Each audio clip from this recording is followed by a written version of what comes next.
Hey, it's Brian and Ed with Aquascapes. We're here in Countryside, Illinois. We thought we'd stop by and check out a cool project we built about, what? It's been 2 years now. 2 years? It's totally changed. Can you believe how thick all the plants are in 2 years? It's unbelievable. They've done a spectacular job here. I can't wait to go see the rest of it. Yeah, exactly. I think one of the neatest things about Gary is what he's done with the property and how many ponds he's gone through. Oh, he's gone through, I think this is his seventh feature here on the property. So it started about 10, 12 years ago. At least 10 years ago. You know, for the first ones, and then like everybody else, make some bigger, adds on, do renovations, and then all of a sudden it turns to a huge blown out project. This is just the entry to the garden. So a nice little simple fountain rock display. From here, it could kind of stand on its own, but then you see the gate in the back, and that's going to open it up into a whole nother world. Stairs are a lot like bridges, and we've said this before. You see the stairs from the entrance to the backyard over there, you're compelled to go up here. Once you get here, you get to the bridge. Look what you discover when you get to the bridge. It looks like a little trickle from up here. Yep. And then more water gets added in, and you know, as you go further down, you get more and more volume of water, which is a really cool effect. Part of the placement of the trees and stuff was just so you don't see the point of origin. Yep. You know, I love it. This feels like it starts from the next property over or further down the street or something. Nice little aquatic plantings, and like you were talking about where you only see certain views, you can kind of see that this goes somewhere, but you can't follow it. Well, so it forces you to look over here to the left and then keep going down the path. I love it. The view of the bog filter up here, so different than the view of the bog filter from over there. Completely different.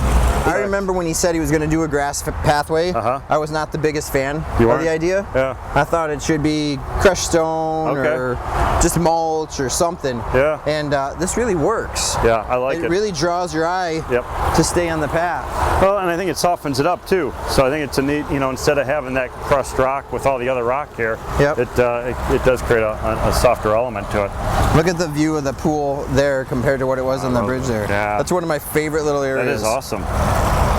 Some pretty sturdy bridges, aren't they? Yeah, they're huge. Well, it's meant for his golf cart to go over it. I mean, he's got a huge property, so he takes his golf cart all over the place, and we need to create something big enough for the golf cart to drive on top. Is it all? It's all 4x4s? It's all 4x4s. Yeah. So here's the main pond down below.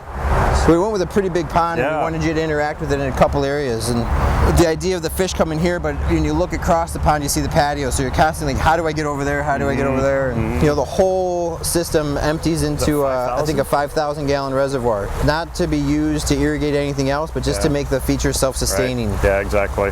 What an incredible view, right? We were up there looking at that bridge, looking down this way. I mean, it's every bridge, it's another world. So here's the 7th and final project we did for him. And I'm guessing, knowing Gary, maybe final is not the actual best word for it, but it's the 7th project we did for him. It is spectacular. I love it. Totally different shape, pretty unique. Well, I mean, this is a custom water feature, so to do something like that for him totally makes sense. I mean, it fits with his property, his personality, and everying that he's trying to achieve out here. Well, it's Friday afternoon. Cold beer, actually. Yeah, I was just going to say, I know what's missing right now. It's kind of neat to sit back here and look at what we finished, and I can understand where Gary's constantly wanting to add on more and more projects. I can already picture where we're going to do Project 7, Project 8, Project 9. Looking forward to it. And knowing Gary, it'll probably happen sooner than later. Absolutely. Oh yeah. Well, that's the fun part about the job. You know, all those new possibilities, and the more stuff we show him, more ideas that he's going to start churning out. Yeah, it's fun stuff. Well, I hope you enjoyed today's project showcase. We'll see you next time.